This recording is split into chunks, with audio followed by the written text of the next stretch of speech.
Alors, bonjour tous ceux qui me suivent sur cette chaîne YouTube. Aujourd'hui, je vais vous faire cette mini formation en matière de HSE. Alors, je suis en pleine brousse. Alors, il n'y a pas meilleur endroit pour faire du HSE que sur le terrain. Un HSE, ce n'est pas quelqu'un de bureau, c'est quelqu'un qui fait le terrain, ça dépend. Si vous êtes sur un chantier, là je suis sur un site minier en pleine exploration, un site d'exploration minière. Donc je me suis juste positionné quelque part pour pouvoir vous faire ce cours de HSE. Donc vous voyez que comme je suis loin des machines, alors j'ai retiré mon casque, j'ai pas mis de cache-nez, etc.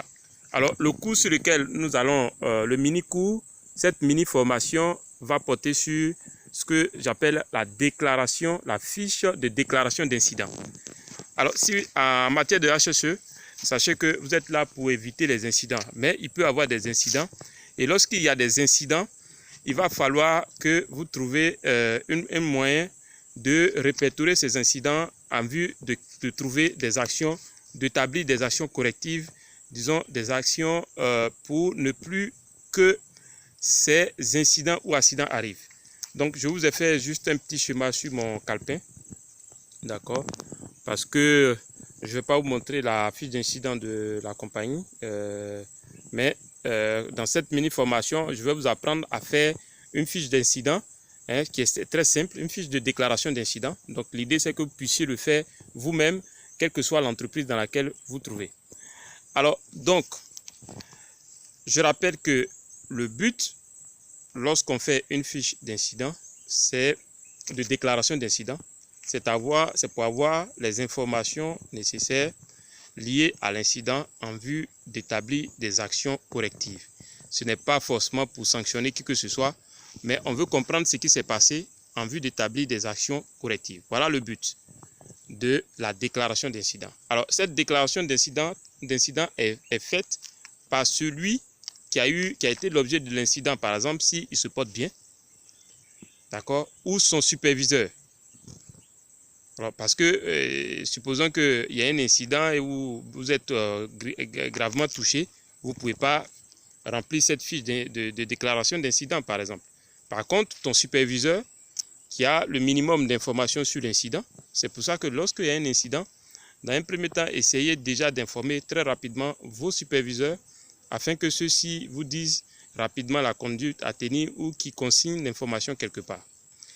Alors, donc, dans cette mini-formation, je rappelle, avant même de finir cette mini-formation, sachez que vous pouvez suivre des formations en QHSE à Kola Academia. Je mettrai le lien du site dans la description de cette vidéo.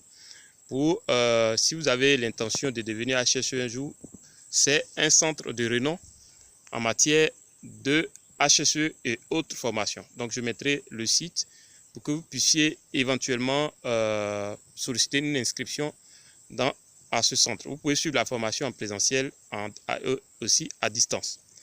Alors, donc, la fiche d'incident, pour faire simple, pour ce que je vous ai schématisé ici, j'espère que vous arrivez à voir, comme j'ai fait au BIC. Alors, vous avez bien entendu le titre qui est « Fiche de déclaration d'incident ». Ensuite, vous mettez le nom. Donc, est-ce que c'est qui déclare l'incident? Est-ce que c'est celui qui a été blessé? Est-ce que c'est celui qui a été témoin? Est-ce que c'est le superviseur? D'accord? Ensuite, vous devez avoir une partie où on met celui qui a été impacté. Par exemple, celui qui fait la déclaration de l'incident, son nom. Une ligne pour dire à quelle heure l'incident a eu lieu et où l'incident a eu lieu. Le type, donc vous voyez, le type d'incident. Donc, sur votre formulaire en question de déclaration d'incident, vous avez le nom de la personne qui fait la déclaration, l'heure où il y a eu l'incident. Je rappelle que celui qui remplit la fiche de déclaration d'incident peut ne pas être celui qui a été vraiment l'objet de l'incident en question. Ça peut être son superviseur, ça peut être par exemple un ouvrier. Et comme vous supervisez l'ouvrier qui ne sait pas peut-être écrit, vous remplissez la fiche d'incident. Mais dans la description de l'incident, vous dites que l'ouvrier tel, en faisant telle chose, c'est peut-être blessé peut-être à la machette, en venant nettoyer, peut-être en faisant une ouverture de route comme ça, de chemin. il s'est blessé à la machine, à la machette par exemple. Il s'est blessé à tel endroit du pied ou de la main ou je sais pas, du corps. Donc, vous avez le titre qui est la fiche de déclaration d'incident. Vous avez, je vous montre en même temps, une ligne pour le nom de celui qui fait la déclaration, une ligne pour l'heure à laquelle, pour dire l'heure et le jour et le lieu où il y a eu l'incident, et le type d'incident qu'il y a eu. Donc, il y a les différents types d'incidents. Si c'est un cas de blessure à la machette, c'est un cas d'accident de la route, etc. Vous allez dire. Et vous allez décrire, donc faire une description de tout ce que vous savez de l'incident, le type d'incident, comment ça s'est passé, est-ce que c'est un cas grave ou pas, ainsi de suite, ainsi de suite. Le maximum d'informations que vous pouvez nous donner sur non seulement le déroulement, mais la gravité, entre guillemets. Il y a plein de bêtes, donc je suis en pleine douce là. Voilà, il faut être dans le milieu naturel. Voilà, excusez-moi. Donc, c'est une formation pratique. Donc, du coup, je pense que les bêtes ne vont pas être un obstacle. Donc, vous avez la description, un point pour la description, vous laissez des lignes. La description, donc sur votre formulaire, il doit avoir un point pour la description de l'incident.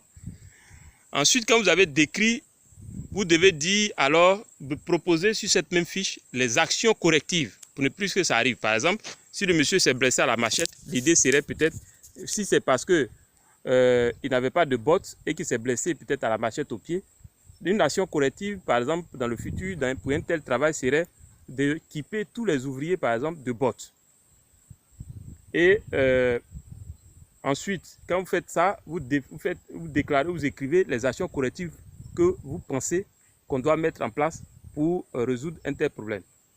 Ensuite, votre fiche de déclaration va être alors signée par votre superviseur et ça va être classé.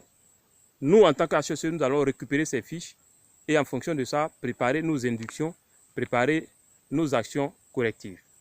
Alors, sur ce, voilà un cours, une mini-formation concernant l'établissement de la fiche de déclaration d'incident. Alors, on se retrouve très bientôt pour une mini-formation qui portera sur les actions HSE que nous présentons en partenariat Kola Academia, qui est le centre par excellence de formation en matière d'HSE et de mines et d'autres formations. Il y a plusieurs formations à Kola Academia. On va vous mettre la description du site. Vous allez vous découvrir le site, vous passez commande pour une formation qui vous intéresse. Et bonne formation, à très bientôt. Ciao, ciao.